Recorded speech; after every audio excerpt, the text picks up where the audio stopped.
All right, Philadelphia Eagles and the New York Giants. This is sitting 5.5 across the board.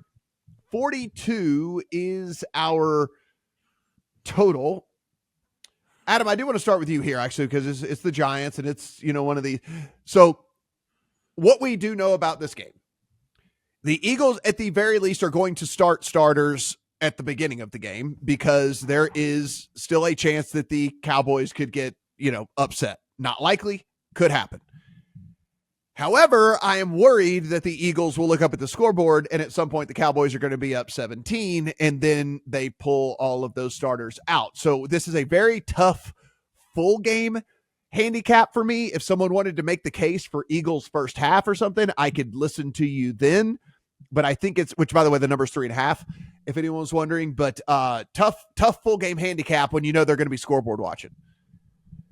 I mean, yeah, you could play Giants second half in the blind if you wanted to. I don't actually hate Giants full game. Now, I'll say this from the beginning.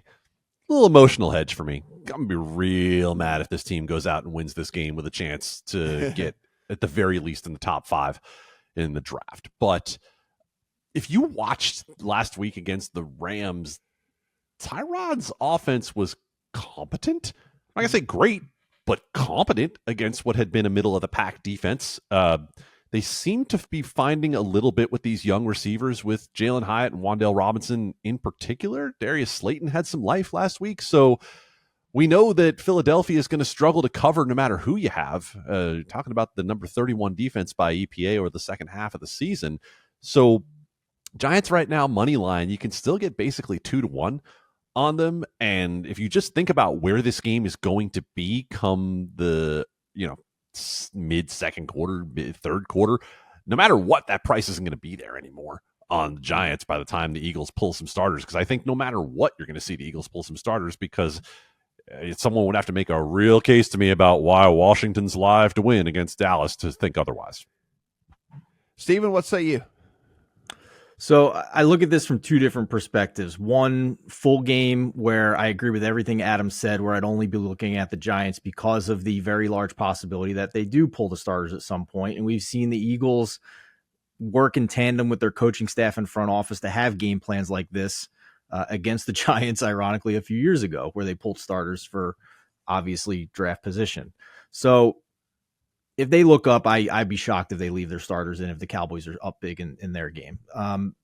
At the same time, this spread at the moment is like the Seahawks, where it's a motivation spot for the Eagles, not really much motivation for the Giants, and yet the motivation team are getting a huge discount on what the spread would normally be in recent weeks. These two teams played 2 weeks ago in Philadelphia, and the spread was 13.5. Now, I know DeVito started that game, and Tyrod came in and looked good.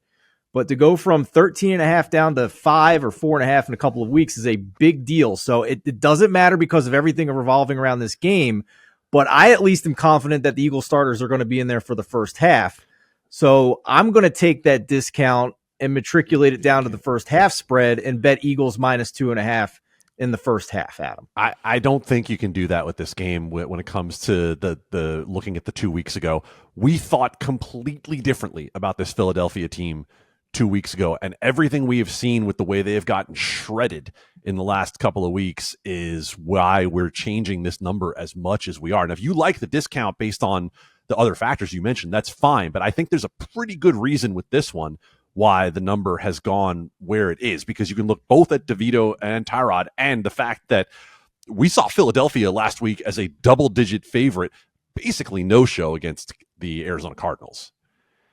Yeah, I kind of like the first half on the Eagles too. I think it's too much as well. Honestly, like Matt, I'm I don't kind know of where you got I don't know where you got the 2.5 though, because I'm seeing 3.5. So I got it midweek. It's probably gone now. I got it midweek, but you could do both things here. You could do Eagles before the game if you find a 2.5 still, and then at halftime, if it looks like they're going to bench your starters, or you see that Jalen Hurts comes out, get ready to fire on Giants live money line. It might even be bigger than the pregame money line if they're down in the game, because the live betting algorithms can't really account for some of the things that are happening this week.